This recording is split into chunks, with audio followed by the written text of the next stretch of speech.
So, Tom, how can you say there's no viruses? How do you explain that people get rabies when bitten by a dog? Again, there's a big difference. There's two separate questions here. The question is, do people get a specific disease called rabies when bitten by dogs? And then there's a whole separate question of, is this separate disease, if there is one, caused by a virus?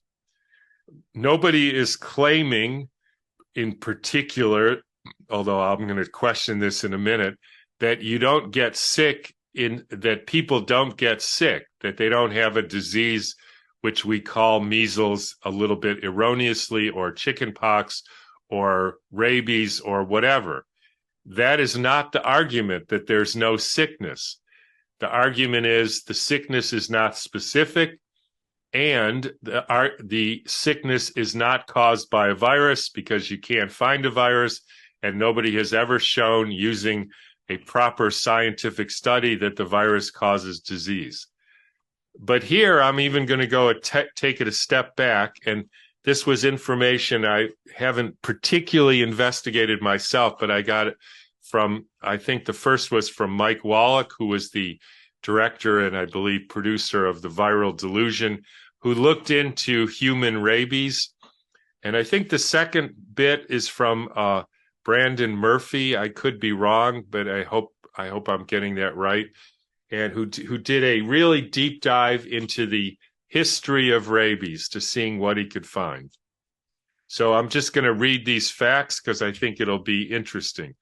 So first, from Michael, according to the CDC, from 1980 to 1996, there were 32 human patients with rabies, and of these, only 7 had exposure of any sort to an animal in the previous 6 months. That's 22%. 25% had no animal exposure that they remember at all. So what happened to these 78%?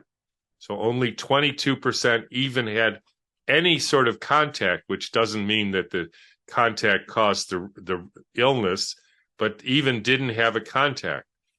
Then, according to the CDC, from 1996 until, I guess, the present, there were 37 human cases of rabies, 30 acquired in the U.S. 28 had no animal exposure at all. So how do they get rabies? If we go back into history, there was an investigation in the early 1900s by the Philadelphia Dog Pound, where they process 6,000 vagrant dogs annually. The workers get thousands of bites, and they looked at this for 25 years, so over 150,000 dogs.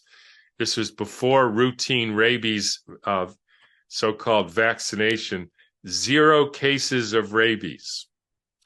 1900s in London, the London General Hospital, they have records of 2,668 people bitten by dogs and admitted to their emergency room. This was without any sort of treatment, 0 cases of rabies, 0 deaths, 0 treatment. Also in the early 1900s, St. George's Hospital in London admitted to their ER greater than 4,000 dog bites, 0 cases of rabies, 0 deaths. The Pasteur Institute, however, has reported 3,000 cases of death by rabies, all of which had received treatment with the vaccine. The final thing is the pathognomonic hallmark, or the pathology hallmark of rabies is supposedly these little inclusions called Negri bodies in the nervous system.